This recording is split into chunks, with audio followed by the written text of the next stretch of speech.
Hello guys! Ito nga pala yung shuttle papunta ng Mount Camisong.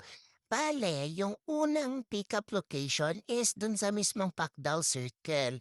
Pero itong bagong pick-up location, dito na yun sa may tapat mismo ng Rizal Elementary School, sa may waiting shed. Makikita niyo yun.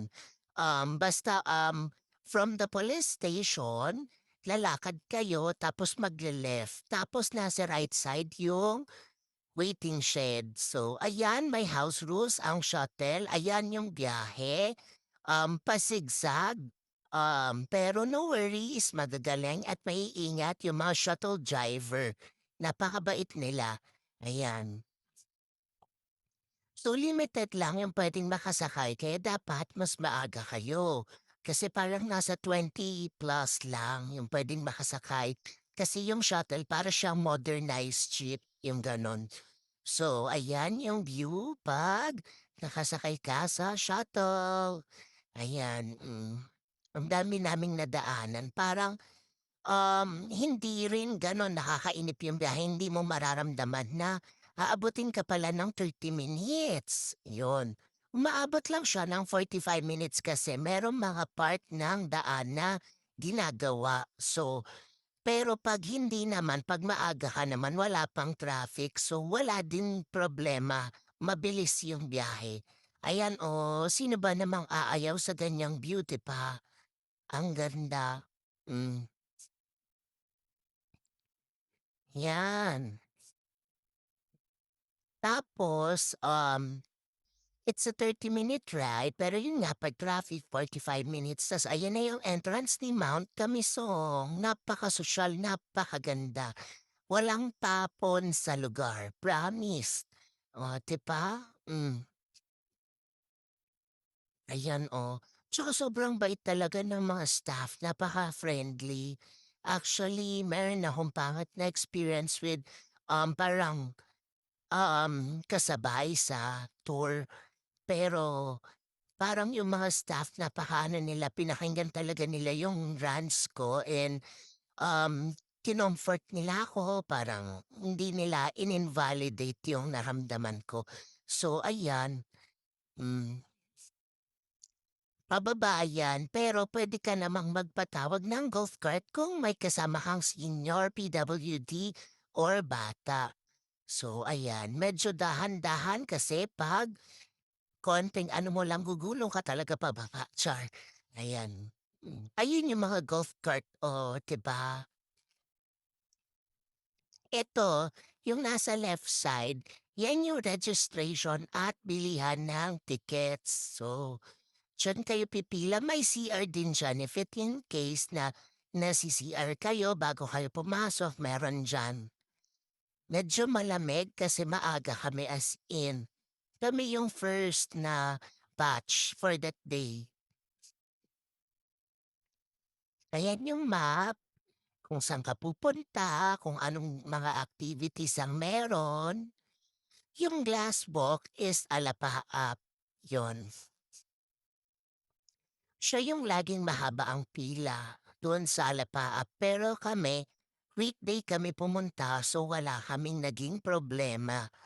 Kasi walang gaanong tao kaya hindi ko maintindihan dun sa nakasabay namin sa shuttle bakit. Parang kulang na lang manulak siya para sila yung maunang magjowa. Pero anyway, ayan. Ayan yung map, ayan yung activities. Hindi nakakabagot, may enjoy ng lahat. As in, yan nga lang, expect syempre na may mga lakad, may pababa, may paakyat, ganon. Pero nasa sa inyo naman yun kung gusto nyo mag-hike, gusto nyo mag-relax, ganon. Pwedeng pwede. Mm. Ayan yung daanan, grabe. Ang bongga ng turnstile, 'di ba? Parang napakaano niya, napaka-high-tech.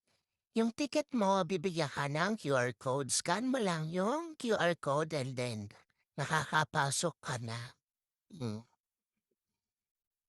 So, bongga, 'di ba? Ayan, nandiyan sila para mag-assist kasi nga baka mamaya, magkaproblema, ganyan. Mhm. Tapos pagpasok namin in-referran kami ng shuttle since may bata ako and I myself is a PWD. So ayan, sabi nila, "Ma'am, mag-shuttle na lang po kayo." So hinatid kami ni Kuya shuttle doon sa baba, 'yan. Hmm, at sobrang linis ng lugar. And also, puwede pala kayong magdala ng inyong mga stainless tumbler.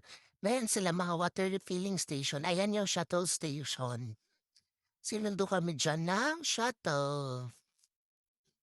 Hmm, ayan na ang aming ride. Yun, pababa lang naman. Medyo mahirap kasi for me and for the kids. So yan, may libreng shuttle. Ang ganda nung lugar, promise. Hindi niyo panghihinayangan yung entrance. Yun nga lang, hindi kami nakakain dyan sa loob kasi busog na busog kami dahil galing kami ng Good Taste. Nag-breakfast kami sa Good Taste bago kami pumunta ng Mount Camisong. So hindi kami nakatry ng mga food pero grabe ang ganda ng lugar. Ayan. So pababa kami. Ayan na, nasa glass walk na kami. Ayan. Lakad-lakad lang diyan, picture-picture, napakaganda talagang mag-picture diyan. 'Yan, hindi naman siya nakakatakot in all fairness. So 'yan yung bunso kong anak and 'yan, ayan yung view. Hindi ka ba ba naman lalakad diyan kung ganyang view yung makikita mo, 'di ba? Napakaganda sobra. O 'yan yung ilalim. Oh, 'yan yung makikita mo sa ilalim. Hmm, 'di ba? Mm. Ayan, nag-tilt na yung camera. So, yun lang. Bye.